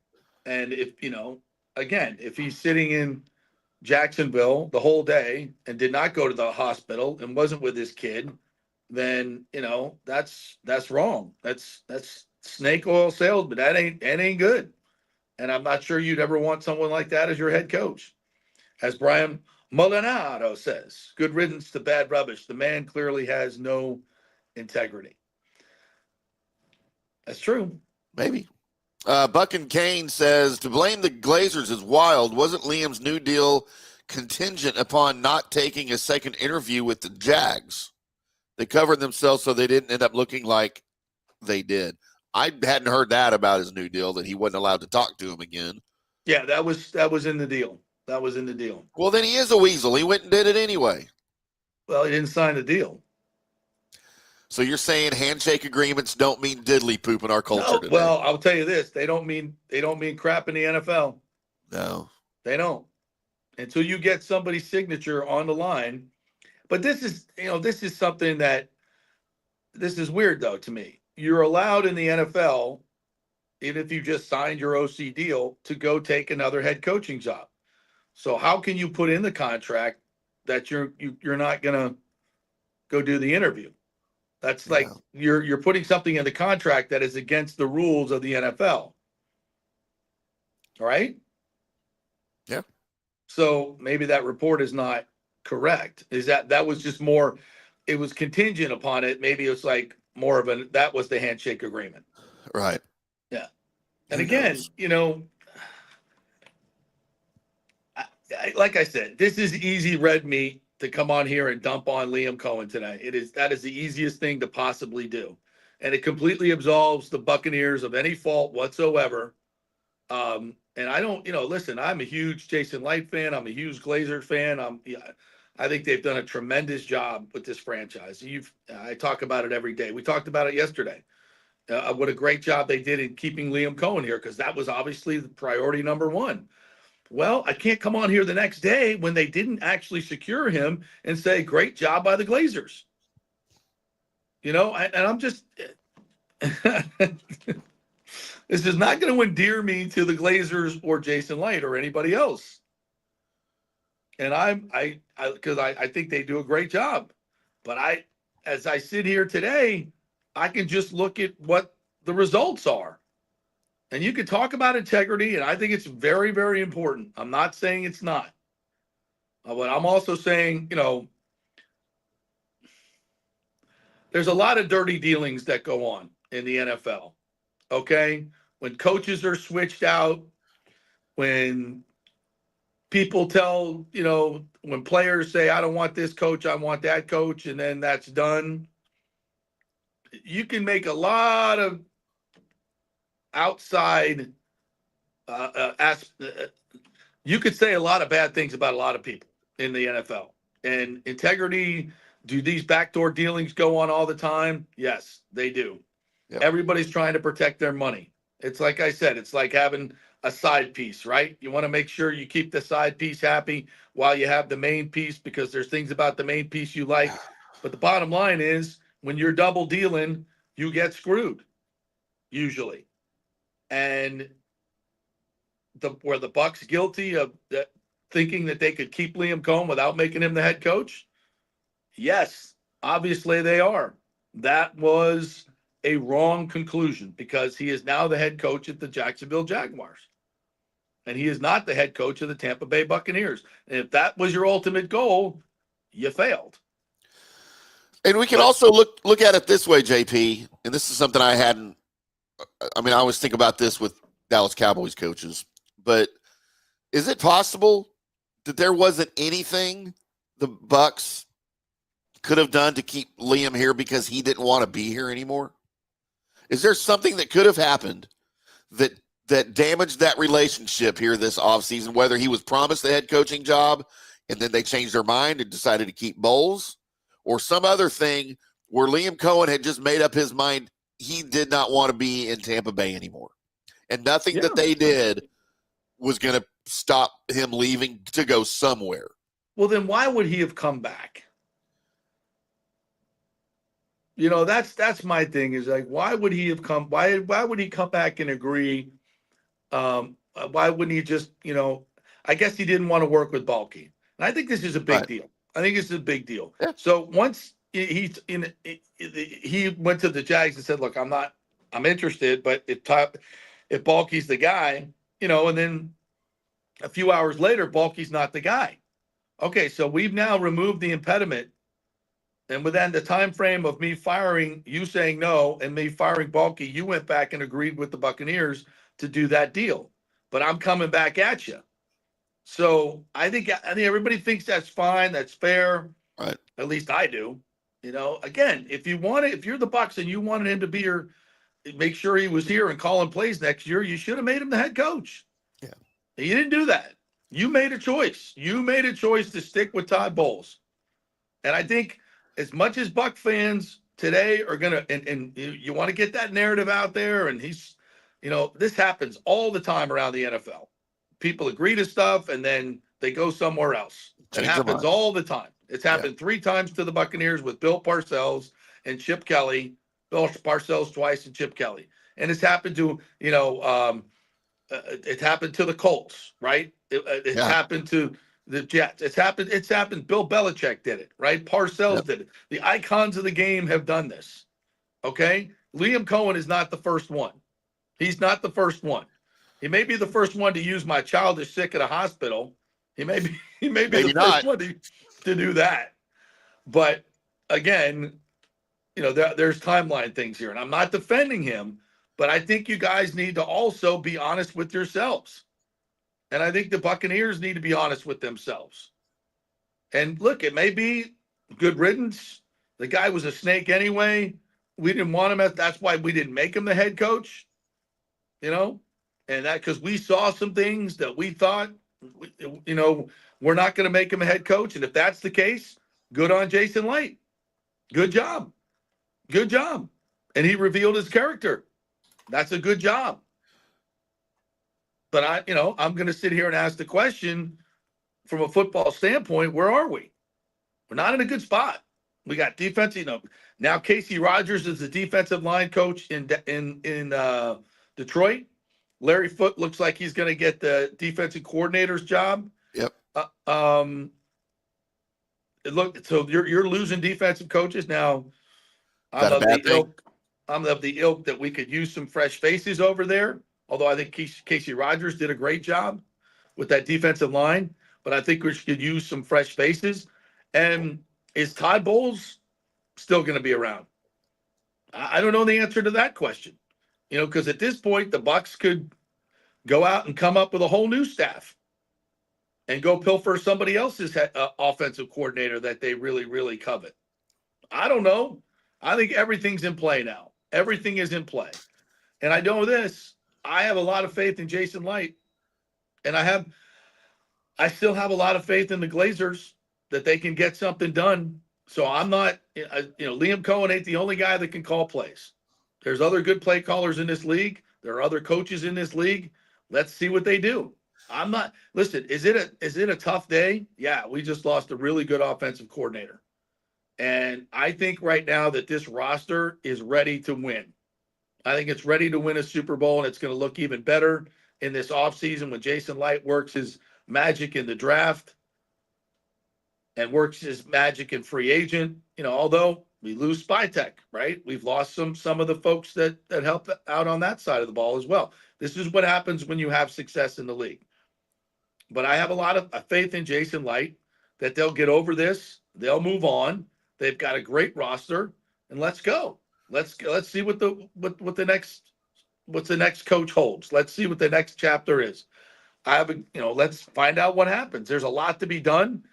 It's not going to be as easy as it was yesterday by just retaining him and going to work on the defense. You got a lot of work to do. It's not ideal, but it doesn't mean you can't win. You and I talked before the show here in our little pre-show meeting that let's give Jason Light some time. Let the dust settle from this. All right. The roster will be better next year. Okay. Absolutely. The offense will be better. The defense will be better. We have free agency that's about to happen. We've got the NFL draft that's coming up. Is there a better drafter in the league than Jason Light right now? Nope. I have full confidence that he's going to turn some positions over. He'll find some more Bucky Irvings. And at the positions that he needs to find them. And then come May, let's revisit this in May. Let's see who the OC is. Let's see what the defensive staff looks like. Hell, let's see who the head coach is in May. May not be the guy that's there now. We don't know. So let's address this in May and come back to it when we have a better idea of what things look like. And then we can bitch and moan if we still don't like it, because we will. Right. So it's a crappy day in Tampa Bay. But we're not dead. We're not done. No. We still got a great roster. We got great leadership on this team. There are bright days ahead. And who knows what the coaching situation is, in the next month, who they bring in. Everything could change. Everything could change. They won division titles before Liam Coen got here. They're going to win them after he's gone. Okay. That's right. Absolutely. 100%. And this defense is going to get a lot better just in personnel. So I think the Bucs, it's the X's and O's, but it's mostly the Jimmy and Joes. Yeah. And that's where the Bucs are fine. They got a great roster moving forward. And it's exciting. Certainly, do I think they're going to score 30 points a game next year? That's going to be tough. That's going to be tough. I mean, there were some great sequencing of play calls, the running game success, all that. But what Liam Coen unlocked is still here. Like Thad Lewis learned some things. Carberry learned some things. Everybody learned how this works. Baker understands how it works. So there shouldn't be a huge drop off. And the defense could get markedly better. So I think that's an exciting thing to look forward to. So while it sucks today, and by all reports, Liam Coen is the slime ball, use that energy to get better. And they will. All right, let's take another break. When we come back, Lightning got a game tonight in Chicago. We'll take a look ahead to the championship games. There's other things going on, right? What's going on with Jalen Hurts' knee? Is he still hurting? Huge question for this weekend. We are brought to you by Bay Area Modern Medical Center. Chris Lugo is now in the concierge medicine business. So if you were looking for a doctor to direct your health care, this is a great way to go about it. Have somebody available 24/7 to call you in scripts or to advise you what supplements you need. If you're feeling bad, something comes up, you need some immediate attention, you could do a telemed episode. That's what they do for concierge medicine. They are at your disposal 24/7. So go to BAMMC.com and get a free evaluation, set up a consultation, and they'll tell you what it's all about. More affordable than you think. Back in 3. Old Hurricane Helene put a hurting on Tampa Bay, and for many of you, the rebuild will be a long process. You must beware of unscrupulous contractors offering up quick fixes for incredible prices. It's a scam. So go with long-standing, reputable companies like Third Generation Plumbing and AC. My friend John Rodriguez has been serving Tampa Bay since 1995 with hundreds of 5-star reviews. If you need a new AC system or any home repairs from Helene, they will work with insurance companies to get you taken care of quickly, expertly installed, of course, and a 1-year maintenance plan and 10-year warranty included on all AC units. 0% financing for 60 months. Contact them at thirdgenerationplumbing.com or 813-961-8024. That's 813-961-8024, thirdgenerationplumbing.com. So many of our Tampa Bay neighbors are finding out the hard way from Hurricane Helene that homeowners insurance does not cover flood damage. You must have flood insurance. It's a separate policy. Immediately call Italiano Insurance at 813-877-7799, and they will shop around to find the best policy before rates go up. Lock it in. Over 60% are underinsured in Florida, or you're not getting your discounts that you're entitled to. So do an insurance checkup at Italiano, and they could save you thousands of dollars. Italiano will make sure you're with a highly rated insurer, so there are no surprises in your time of need. Our hearts go out to all our neighbors devastated by Helene. These are the times we're proud to protect all the pieces of your life. Italiano Insurance, 813-877-7799. Ciao, Paolo Tini here, owner of Caffè Paradiso, voted number 3 People's Choice Award on Open Table. I want to thank all our loyal family of customers that have been enjoying our great traditional Italian dishes we make from scratch every day. It's a great family story we're proud of. Our family moved from Rimini, Italy in 1984. My dad, Caesar, started Donatello, and that's where I got the start in the restaurant business. I started Caffè Paradiso on South McDill in 1995, and we've been there ever since. From our traditional ossobuco, a veal slow roast for 4 hours, to our daily fresh catch, the Gruppo Paradiso, with a piccata sauce and lobster claw meat, homemade pasta like lasagna, farfalle salchicha, which is a bow tie pasta homemade with fresh sausage. Hold on a minute, JP's favorite. I love it. So come and have a glass of wine with me on South McDill. Get a reservation on Open Table and see all our 5-star reviews. Ciao, see you soon at Paradiso. Let's go! Right now. Back to the show on FanStream Sports.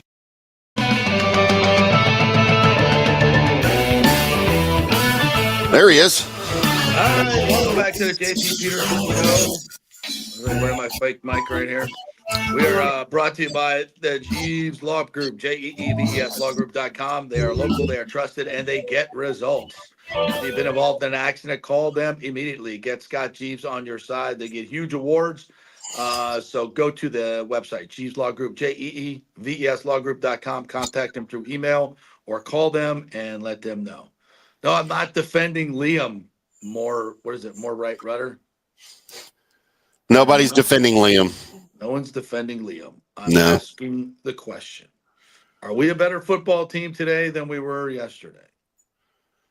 I think that has to be the question. More right rudder also says Todd has never lost to these guys either. Has never lost to what? Never lost these guys. Like, I guess that he hasn't lost the team as their coach. Yeah. Is what he's saying? Yeah. Okay. Well, that doesn't mean he's the best guy for the job either. Willa Martinez says, Albert Beer piece just came out, does not make Coen look good at all. What a freaking weasel. I'm not the biggest Bulls fan, but the man has integrity and the players love him. That is true. That is absolutely true. William Madden has an interesting question here. How about Kellen Moore for OC? William, I don't know you. I don't know your history. I don't know. I guess you root for the Bucs. And if so, I'm not sure why you would ever want Kellen Moore anywhere near your organization, number one. Number two, he's already the OC at Philly. Why would he make a lateral move to Tampa Bay on a worse team? He's about to freaking play in coach in a Super Bowl after they beat Washington on, not that I'm giving away my pick, but after they beat Washington on Sunday. Yeah. And he's also the head coach in waiting. This is why one of the reasons the Cowboys have not announced a head coach is because it's going to be Kellen Moore, and he can't make that announcement until after he's done coaching. So he got fired as the offensive coordinator, but he's coming back as the head coach. That's the plan. What could go wrong? Wow. The other theory is that Jerry is waiting for Cliff Kingsbury, who said he will not even interview for any jobs until after his season is over. Interesting. So it's going to be, all these things coming out about Brian Schottenheimer as the head coach. At this point, I don't care. Just freaking name somebody because he's not going to be around longer. He was one time the hot coordinator out there. Kind of lost his luster.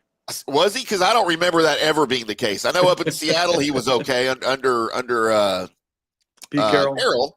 And I know he's a Schottenheimer. He's got great lineage. His dad's a legend. Right. But, he was the OC here last year. Mm-hmm. By name only. He didn't call plays. It was Mike McCarthy's offense. Yeah. So, I don't know. At this point, I don't even care. I don't care. Just freaking name Mickey Mouse the head coach. It's not going to matter. Because Dak Prescott's got a $90 million cap hit next year. Jesus. Yeah, it's not. That is crazy. He's crazy. We got a bad GM. We've got a quarterback who can't win in the postseason. Mm-hmm. And we're going to have a head coach that won't be around more than 3 years anyway. Yeah, absolutely. So whatever. No more right rudder. I'm not defending Liam Coen. My God, what are you talking about? I'm not defending. I'm defending him as a play caller. You wanna take me on there that he's not a good play caller and not a good offensive coach? Because we all wanted him, to stay and wanted him to be part of it. Yeah. But now we don't because of how everything went down. And that matters. Absolutely, it matters. Integrity matters 100%. Yeah. So as Liam, but again, I know Albert Breer just wrote a story. Liam Cohen's going to have his say as to what went down. Who knows? My thing is about the team. Where are we at now? I don't think you're going to find as a play caller as gifted as Liam Coen, but you might. You never know. We'll see. All right, let's move on to the championship games this weekend, my friend. As I think the biggest question of the weekend is about Jalen Hurts. I mean, every time I see that play of him getting bent backwards, which looks a lot like a hip drop tackle, I say, ooh, like, wow, that does not look good. And he didn't run a whole lot after that. No, that's why these guys stretch before every game. Yeah, as we know, his legs are what this entire offense is predicated on. Him running the football. Their passing game is what, 29th in the league? And it's 29th because Kellen they win Moore. other ways. Right. Yeah, Kellen Moore. Yeah. And listen, if you're winning, that's good. I mean, obviously, it's not about how many yards you get or how great you are at throwing the football. The idea is to win the game, correct? And if you have a great running football team with Saquon Barkley and Jalen Hurts, why would you throw the ball 40 times a game? You would not. So they're winning games in a very effective and efficient way. So to me, that's being a pretty good offensive coordinator. But we'll see if you're able to do it. To me, you should be balanced. The ideal thing is what Liam Coen accomplished this year, is being the top 5 in running and passing. That to me is the ultimate offense. Like, I'd rather have that offense than an offense that averages 75 yards more per game. And maybe even a few more points per game, because that's helping your defense a hell of a lot more when you can you can run the ball, you can do both, and it also allows you to play good in bad weather and good weather, inside or outside. You have options. You can beat people in different ways. That's what's so great about having a balanced offense. Now, will the Eagles be able to do that if they have to just throw the ball, if they load up for the run? Will Jalen Hurts be able to throw his way out of it? That's the question. And what is the line now on this game with the Commanders? I think it's 6. It's at 6 still. Yep. I don't know. What's your pick? I kind of feel like the Commanders are just on a roll, and Jaden Daniels is he's as good as it gets. I think I'll take the Commanders. If I can make a case for them to win the game, and I can, because of Jaden Daniels, and you get 6 points, I'll take the Commanders in the 6. So if you look at the Commanders and you look at the way they've won their 6 games in a row, they're on a 6-game winning streak right now. They've kind of become the Kansas City Chiefs of the NFC. 5 of those 6 wins were on the last play of the game, believe it or not. Mm-hmm. So luck has certainly had something to do with it, just like it has for the Chiefs. Jaden Daniels it's inexplicable how he's come in and played as well as he has. He's unfazed by anything. The bright lights do, and again, you and I talked about this before the draft, why Jaden Daniels, we thought he would be the best quarterback to come out of that draft. Mm-hmm. It's because of the starting experience he had in college. He was a 5-year starter on 2 different teams. At the time, the Pac-12, and then in the SEC. So he's played on stages before, and I think that matters. Right. My questions more than can Jaden Daniels perform will be, can Cliff Kingsbury call a game that can beat the Eagles? My questions are going to be more on coaching, and can Dan Quinn coach? Not that I like Nick Sirianni or anything. I think he's one of the luckiest SOB head coaches ever that was in the league, because I can't stand that MFer. But to me, it's going to be whoever wins the coaching battle will win this game. Saquon Barkley has not historically had great games, including this season against Washington. Now, one of those games, Hurts was out. He got a concussion in the game. So Washington could easily, focus on stopping Barkley, and that was it. Yeah. But, again, if Dan Quinn's defense has something for Saquon Barkley and all things even, it's going to come down, I think, to coaching. Eagles have home field advantage. Eagles are a better team, I think. That said, I'm picking Washington because I absolutely hate the Eagles, and if they go to another Super Bowl, I might slit my wrists. To be perfectly honest. To me, the Commanders are going to score points, right? I think even against that great Philly defense. It's not going to be a snow out game, right? It's just going to be cold. To me, it's the Jalen Hurts factor. I mean, he did not run after he hurt his knee. And I don't, just eyeballing that injury did not look good. And he hasn't practiced well either, by the way, since. Yeah. I mean, so without him, what do they got? Nothing. like you said, after he went out in that game, they were completely one-dimensional. So I think they have issues. So if I'm gonna get 6 points, and I got to go with the hot team and a quarterback that's not at full strength, who might not be able to play at all. I think that's an issue, and I don't think we'd know. If Jalen was really, really hurt, I don't think that's something that I think that the Eagles are going to try to suppress that as much as they can. Right. So, yeah. All right, so let's move over to we gave you guys some coaching trivia about Dan Quinn could be the 8th coach to lead 2 different teams to the Super Bowl. How about Jaden Daniels is one more upset away from becoming the first rookie quarterback to lead his team to the Super Bowl. He's only the 6th to reach a conference championship game. Can you name the other 5 rookie quarterbacks who played in their conference championship games? Mark Sanchez. Ding.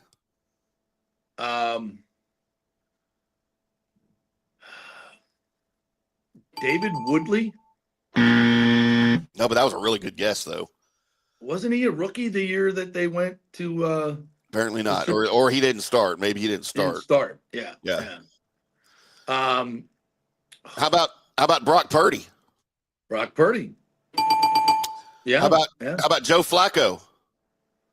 As a rookie? Yeah. Okay. With the Ravens? Ben Roethlisberger. Wow. Okay. And a former Buck, JP. Former Buccaneer. I think he was a former Buck. Probably should check that. Former Buccaneer. Well, it can't be Steve Young. No. Who else went to a Super Bowl as a quarterback? No. Not go to the Super Bowl, to the conference championship game. Oh, Sean King. There you go. Sean King. Yes. Sean King. Yes. Yeah, absolutely. Yeah. I thought you were talking Super Bowl. Yeah. Conference championship. Yeah. Yeah. Which he could have been the first rookie. Yeah, should have been. Yeah. Could have been the first rookie. All right. So AFC now. Josh Allen versus Patrick Mahomes and the refs. In Kansas City, I just listen. Remove the refs, remove the Tay script writers. This Bills team is on a roll. They're hard to stop. I think they're better without Stephon Diggs. They're more together. The offense is more varied, and Josh Allen is just playing at such a high level. I know this is the Mahomes magic, and he's playing at home. I'm just gonna go. I'm gonna go a little bit with my heart here, and the poor Buffalo Bills, who've never won a Super Bowl, in a city that really deserves it. Yeah. I got it, and my anti-Chiefs bias is coming. I'm done with Patrick Mahomes. I'm done with it. I'm done with it. Can we please have something else? Give me Josh Allen. Yeah, I mean, I'm with you. Number one, I don't want to see a team win 3 straight Super Bowls. It's never been done. The Chiefs are up against history. The Bills are 0-4 on the road in the playoffs under Sean McDermott. They've dropped 7 straight since a 29-10 victory at Miami in the AFC Championship game in the 1992 season. 2 of those losses came in overtime. There's also that Music City Miracle loss at Tennessee, right, in 99 in the wild card game that I felt so bad for Wade Phillips and the Bills because I hated Tennessee. I still hate Tennessee. But look, you have your best Buffalo Bills team maybe in history. Definitely your best Buffalo Bills team with Josh Allen. It's not close. He's playing at a higher level than he has ever played before. Because before this season, to me, Josh Allen was the white Dak Prescott. But Josh Allen has shown me something this season. He's cut way back on the turnovers, obviously, and that was the biggest drawback of his game. So you have the best Buffalo Bills team that you're going to have. You have the worst Kansas City Chiefs team, which is weird to say. Is weird to say for a 15-2 team, right? Right. But so much luck has been on their side this season. It cannot continue. I will take the best Buffalo Bills team over the worst Kansas City Chiefs team I don't care that Kansas City's at home. I think Josh Allen gets it done, and I think the Bills win it all this year. I don't care if they play Washington or Philly. They're going to stomp any remaining NFC team in the Super Bowl. It's Bills all the way. Yeah, I'm with you on that. I would like to see. I'm kind of all in on Josh Allen, and I think he has been on in some places unfairly criticized. I think this has been a tremendous year for him, and he really has picked up on the turnovers and the interceptions. He's playing just so more confidently in the run game as well, and he's got some weapons. He's got some weapons to work with. So let's. I think we're both on the Bills here. No question about that. By the way, I think Amari Cooper finally has a breakout game with the Bills because he's been pretty silent. He only had one. He only had one target last game, which I thought was and he's been hurt. He's been suffering through some injuries, which is the story of his career. But man, I think Amari Cooper is going to have a huge game against the Chiefs, and he could even have a huge Super Bowl if it goes that far. So I'm Bills all the way. Look, because the Cowboys beat the Bills twice in the 90s, right? So yeah. I loved Jim Kelly. I loved the K-Gun offense back in the day under Marv Levy. I love those teams. I hated that the Cowboys had to do them in, but they deserve. So if there's any teams that deserve a Super Bowl win, fan bases, dude, it's the Bills, and I think it's the Vikings. Yeah. Oh God, yes. But don't forget the Vikings went to 4 Super Bowls in the 70s, and they just lost, not in a row, but they lost all of them. So. Yeah. I feel bad. They used to play outside at Metropolitan Stadium. And ever since they moved inside, they've lost their home field advantage in the championship game. So I think so. All right. Also tonight, the Bolts are in Chicago, and they now have an under 500 record on the road. They played more than well enough to win on Tuesday against Montreal. Outshot them, outchanced them. Just didn't get the result. Tonight's a big night to get a result. They need to get 2 points here from Chicago, and then they play the much improved Red Wings, who they beat last week at home 5-1. But they need to get these 4 points back-to-back games starting tonight, and then at the Red Wings tomorrow. So we'll see Johansson. I think we might see Johansson tonight, and then in the divisional game, see Vasilevsky tomorrow night against the Red Wings, especially since he played so well against the Red Wings last week in that 5-1 win. So we'll see how Cooper plays it. I'm not hitting the panic button just yet, but they need to get some points on the road here in these 2 games. At least get 3 points on the weekend, if not 4. You've got to come out. You've got a 3-game road losing streak. If there was ever a team that you could break that against on the road, it's going to be Chicago. They're awful. Chicago's horrible overall, and they're under 500 at home. And you've got every opportunity tonight to break that win. Get some momentum. Yep. Yeah. And then, Detroit too, because right now the Bolts sit at 3-8 in the Atlantic Division, which is not going to get it done. They're going to be very heavy Atlantic Division on the way in. They haven't beat Toronto, I think, in 6 or 7 games. Montreal now has a win streak over them. They beat Detroit. They need to beat them again and start racking up some points in the division and show that they can win in the division, because they got a lot of division games coming up. So big weekend for the Lightning as well. Of course, Gasparilla, be safe out there, kids. Have a plan. Have a plan. Have a plan. Know where you're parking. Know where you're pissing.